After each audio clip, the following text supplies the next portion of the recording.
जमीन अधिग्रहण करच्या पयलींच रेल्वेन ट्रॅक डबलिंगाचें काम हातांत घेतिल्ल्यान वेळसावचे लोक चाळवल्यात। रेल्वे ट्रॅक डबलिंगाक वेळसावच्या लोकांचो खर विरोध आसा। लोक हाच्या आड हायकोर्टातूय गेल्यात। गरज पडली जाल्यार हे सगळे आड सुप्रीम कोर्टात वचपाची शिटकावणी थळाव्यांनी दिल्या।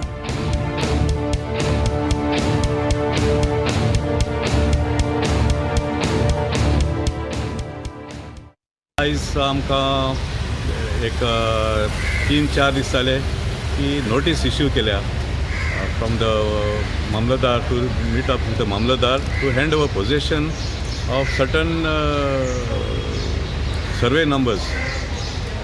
ओके, सो लोक मातशे उचांबोड जालो हे कितें चलता काय म्हूण, कित्याक ती ते जाग्यार तेंची हेरिटेज म्हणल्यार आमची हेरिटेज म्हणल्यार आमी चिंतूं जायना की ती व्हडली पोर्चुगीज एरा घर म्हूण। हेरिटेज म्हळ्यार कितें, नुस्तेकारांची घरां, मागीर ते आमचे हेर दुसरे ट्रेडिशनल वगैरे तेंची घरां, that is also heritage of Goa.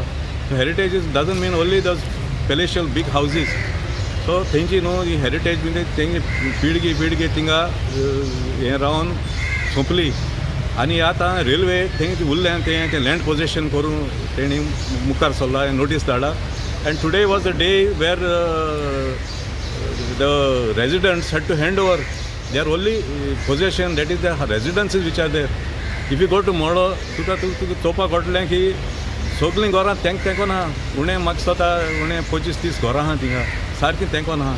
मदीं एक रस्तो आहा आरडीएन बांदलेलो आनी तेजे उपरांत आनी दुसरे सायडीन घरां आहा। म्हळ्यार तुमी आख्खो तेजे नोटीस येयला दोनी सायडीन, रस्त्या दोनी सायडीन हे येयलां। सो तुमी आतां कितें करूंक वता गव्हर्मेंटू, तेंगे Goa government is in connivance with the railways, want to take over the only possession of land that these traditional communities of Goa have. So the villagers opposed. No one is willing to give their land to the possession of the railway. We will be filing our objections, and if needed, we will be also going to the higher authorities, appellate authorities, to fight this matter. No one in the village is ready to give the possession to the railway.